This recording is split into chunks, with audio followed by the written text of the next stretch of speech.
जी को जीते जी भारत रत्न मिला, इंदिरा जी को तुरंत मरणोपरांत मिल गया, उसके अलावा आप राजीव गांधी को मरणोपरांत तुरंत मिल गया। हेलो दोस्तों, आज नए डिबेट लेके आए हैं सुधांशु चतुर्वेदी और हमारे भड़ोरिया जो जबरदस्त डिबेट देखते हैं। इतना रिलाई हुआ है हमारे भड़ोरिया का डिबेट छोड़ के भागना पड़ा। देखते हैं तो वीडियो के एंड तक जरूर देखना। सही बात है।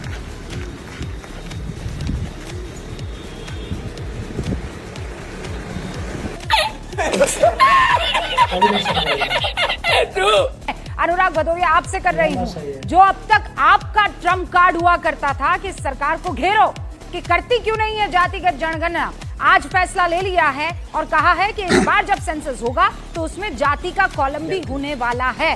तो आप मान के चलते हैं कि ये समाजवादी पार्टी के राष्ट्रीय अध्यक्ष जी श्री अखिलेश यादव जी की और समाजवादी की पीडीए का जो नारा दिया था उसकी जीत है।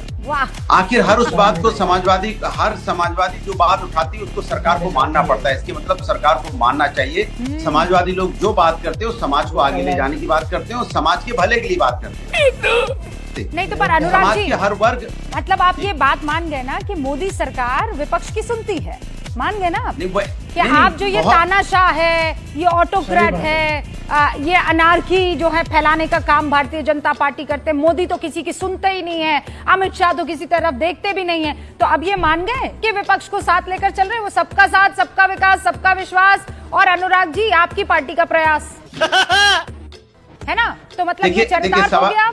लगता है कि अब बिहार का चुनाव भी है, अब हारना भी तय है क्योंकि जनता जाति जनगणना के पक्ष में है। वो चाहती है पीडीए का नारा जो चल रहा है तो उनको मानना पड़ता है ना। अब तो मान गए ना आप कि यहाँ पर एनार्की नहीं है। अब तो मान गए आप ना कि ये देश जो है सबको साथ लेकर चल रहा है, पीएम मोदी सबको साथ लेकर चल रहे हैं। आपके पीडीए का नारा, आपके एकदम लगते जिगर पीडीए आपने कहा और मोदी ने मान लिया। यही तो कह रहे थे। अब देखो हर्षवर्धन जी आज उनके स्वर बदले मिलेंगे, आज हमारे स्वर में स्वर मिलाएंगे। अच्छा, अब देखिए अनुराग जी, तो चूंकि आपने इतना मुस्कुरा कर बोला है तो मैं भी आपको मुस्कुरा कर ही जवाब दूंगी और हर्षवर्धन जी से भी कहूंगी कि मुस्कुरा कर ही जवाब दें, क्योंकि हर बार ये होता है कि आप पर्सनल होते हैं, फिर सामने वाला पर्सनल होते हैं तो फिर आप रूठ जाते हैं। आप क्रोनोलॉजी समझ लीजिए। हमारे यहाँ राजस्थान में कहते हैं, हमारे यहाँ राजस्थान में कहते हैं कि फिर क्या होता है कि घूंघट निकाल दिया जाता है कि जाओ अब मैं तुमसे बात नहीं आने वाला। तो ये वाला फिर आप सीन जो है मत क्रिएट कीजिएगा। आप चूंकि नहीं अच्छी बातें कीजिए, बात करेंगे। हाँ तो अरे भाई देश के समर्थन में तो हर कोई बात कर सकता है। हर्षवर्धन त्रिपाठी जी, निजी तौर पर मैं पहले भी कहता रहा हूँ, फिर दोहरा रहा हूँ, जाति गिनने से न कोई लाभ होने वाला है न किसी को बहुत हानि होने वाली है। अब भदौरिया जी को भ्रम है कि राजपूतों को नुकसान हो जाएगा या मैं कहूं कि ब्राह्मणों को नुकसान हो जाएगा या विवेक जी कहें कि कायस्थों को नुकसान हो जाएगा। तो मुझे लगता है जिसको जो नुकसान और जो लाभ होना था वो सब हो चुका है। किसी जाति पार्टी को लाभ होगा क्या? तो जितना लाभ लालू प्रसाद यादव और मुलायम सिंह यादव और उनके वंशजों को मिलना था वो मिल चुका है। इसके आगे कुछ मिलेगा क्या? नाइस। क्या चाहिए अनुराग? जेपीसी चाहिए, यूसीसी लेके नहीं जेपीसी चाहिए, ड्राफ्ट लेके आइए, जेपीसी चाहिए। You want JPC? No, what do you want? आपने वक्त की जेपीसी नहीं मानी, अब मानते क्या हो?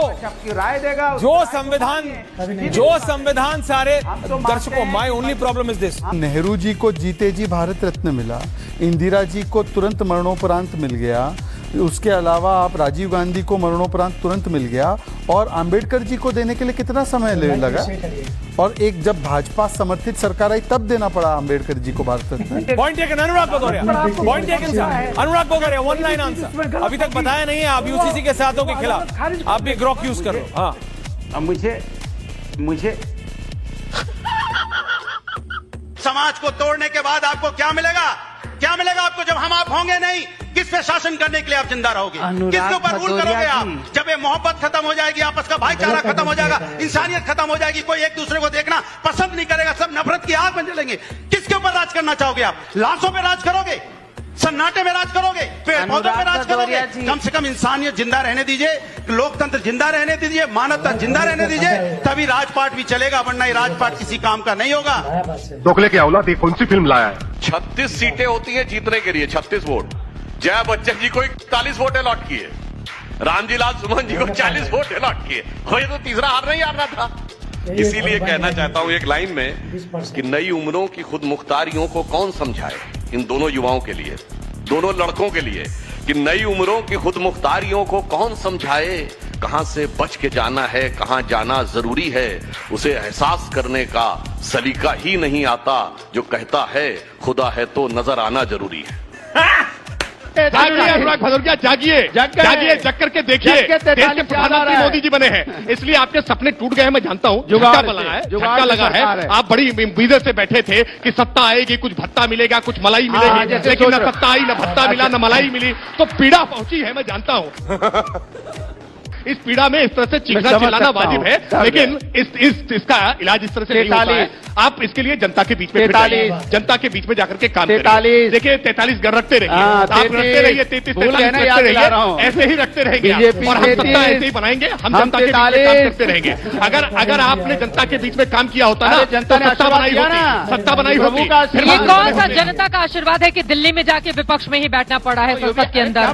मतलब इतना ढोल बजा के बताया जा रहा है जनता का आशीर्वाद है, लेकिन दिल्ली की जिस गद्दी के लिए लड़ाई थी वहां तो विपक्ष में ही बैठ रहे हैं ना। अनुराग भदौरिया जी, बंद करो हाथ जोड़ के। मैं गरीब गुरबा का परिवार, लालू प्रसाद यादव जी आज सबसे अमीर परिवार, शॉपिंग मॉल हो गया, बड़े बड़े वो हो गए, फार्म हाउस हो गए दिल्ली में।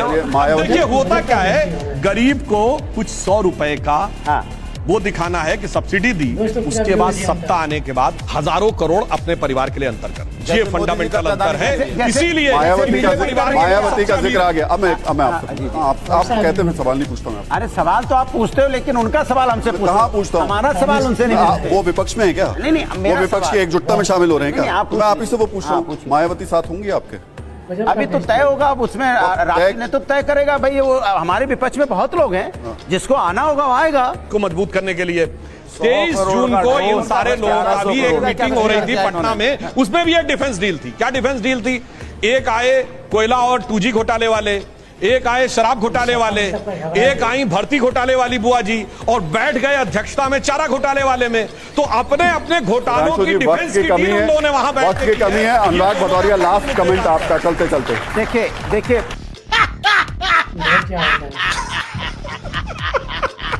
दोस्तों, समाजवादी पार्टी के प्रवक्ता अनुराग भदौरिया की इंसल्ट का सिलसिला तो बहुत पुराना है। पहले आपको याद होगा संबित पात्रा अनुराग भदौरिया के बजा देते थे, रूबिका लियाकत भी अभी बजाती है, और साथ में सुधांशु त्रिवेदी भी अनुराग भदौरिया की घनघोर बेइज्जती करते हैं। अभी जिस तरह से कश्मीर इंसिडेंट के बाद जो कुछ भी हुआ, उसमें आपने देखा कि अनुराग भदौरिया की ये मानने से इनकार कर दिया कि धर्म पूछा गया था। यही है अनुराग भदौरिया और समाजवादी पार्टी का सेकुलरिज्म। अब ये हिंदुओं पर है कि क्या वो इन सेकुलरों का। दोस्तों वीडियो लाइक कीजिए, शेयर कीजिए। आपको डिबेट कैसा लगा कमेंट करके बताइए। आपको ऐसे वीडियो मिलता रहेगा।